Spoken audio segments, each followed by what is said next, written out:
Tapi kalau rezeki sedikitnya itu penuh dengan keberkahan sehingga mencukupi dan membahagiakan. Caranya mendapatkan rezeki adalah dengan kita bekerja sebagai ibadah dan jihad, sehingga yang kita dapatkan adalah rezeki. Sehingga yang kita dapatkan adalah rezeki yang akan mensejahterakan kita, membahagiakan kita, dan menjadikan keluarga yang kita tinggalkan tetap dijaga oleh Allah karena keberkahan duit yang kita kirim dan kerja yang kita lakukan sebagai ibadah di sini. Kemudian selanjutnya, agar kerja itu tetap menjadi ibadah dan jihad bagi kita, maka yang pertama adalah luruskan niat, karena segala sesuatu itu tergantung niatnya. Innamal a'malu binniyat. Bahkan kata Nabi Muhammad, niatul mukmin khairun min amali. Niatnya seorang mukmin itu lebih mulia, lebih besar dari amalnya. Jadi tata niat dan pegang niat dengan baik.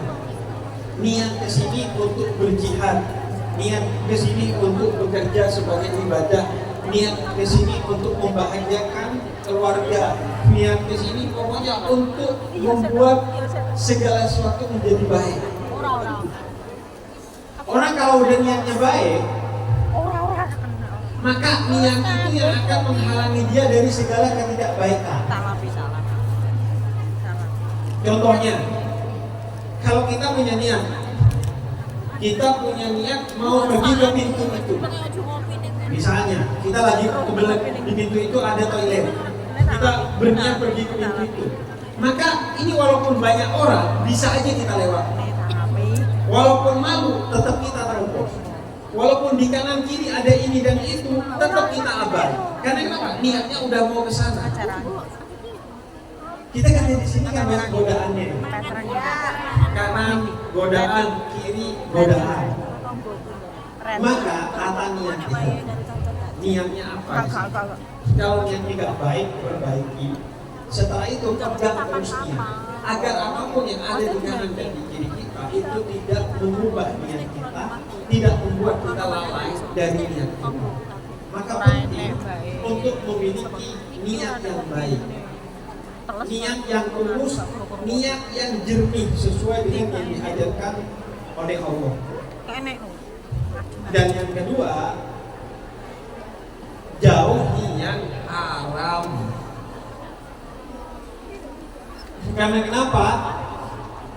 Karena sebagaimana tubuh butuh asupan makanan yang sehat, maka jiwa itu butuh asupan sesuatu yang halal.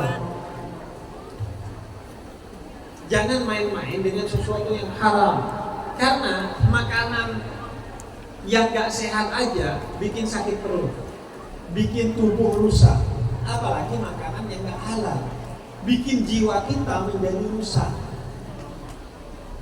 Minimal, kata Nabi Muhammad, selain dosa itu ada 3 hal yang menjadi efek negatif dari orang yang mengkonsumsi sesuatu yang haram. Sesuatu yang haram ini entah makanannya haram, atau cara mendapatkannya haram, atau cara mengelolanya haram. Karena ini di Hong Kong kan, dendengnya tadi katanya dendeng babi. Katakanlah dendengnya gak babi, daging biasa, tapi ngolahnya bisa jadi secara haram. Kita kerja kepada orang bisa jadi haram, karena itu pegang amanah agar tidak mendapatkan gaji yang haram. Maka yang haram itu kata Nabi selain dosa ada 3 hal. Yang pertama, sesuatu yang haram itu akan menjadi penghalang bagi kita dalam doa. Orang kalau makan minum sesuatu yang haram, doanya itu tidak diijabah oleh Allah. Makanya kalau kita udah berdoa minta jodoh, minta anak, minta gaji banyak dan lain sebagainya belum terijabah, coba koreksi diri kita. Mungkin masih ada sesuatu yang haram yang menempel pada kita. Entah itu makanan di perut kita, pikiran di otak kita, perasaan di hati kita, perkataan di lisan kita, kelakuan di tangan kita, perjalanan di kaki kita yang semuanya kaitannya ada hal-hal yang haram. Bersihkan agar doa kita langsung diijabah oleh Allah. Apa kekuatan kalian kalau bukan doa? Kalian meninggalkan keluarga kalian di rumah sana. Mungkin ada yang sakit, mungkin ada yang begini, mungkin ada yang begitu. Ada banyak sekali tantangan yang kalian titipkan di sana kepada Allah. Tanpa doa bagaimana kalian mau menjaga mereka? Maka para TKI di Hongkong harus mengandalkan kekuatan doa untuk menjaga keluarganya, untuk menjamin dirinya baik-baik saja di sini. Maka cara menjamin doa kita agar diterima oleh Allah adalah dengan menjauhkan dari segala sesuatu yang haram. Yang kedua, yang haram itu yang pertama dosa, kan? Selain dosa itu ada 3. Yang pertama adalah menjadi penghalang doa. Yang kedua, ini saya mau diatur-atur di sini. Iya, kayaknya bukan itu intinya soalnya. Nah, yang kedua, terserah mau dibilang yang ketiga lah. Adalah sesuatu yang haram itu membuat diri ini cenderung kepada sesuatu yang maksiat. Di Hongkong ini kan banyak maksiat ya. Seandainya Islam itu bukan agama yang mudah dan agama yang cinta kasih atau rahmat, niscaya kita kalau ke Hongkong itu harus pakai VR tuh, harus menutup mata, karena di mana-mana maksiat. Tapi karena Islam itu ad-dinu yusrun dan Islam itu rahmatan lil alamin, agama yang mudah dan penuh cinta kasih, maka kalau melihat pertama enggak dosa. Tapi kalau melihat yang pertama dan enggak kedip tetap dosa. Terus maksiat kan di mana-mana ya di sini.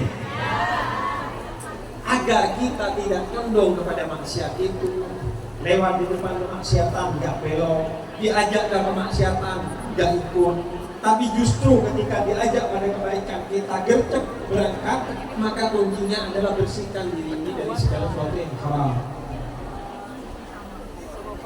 Dan yang ketiga, selain dosa atau yang keempat,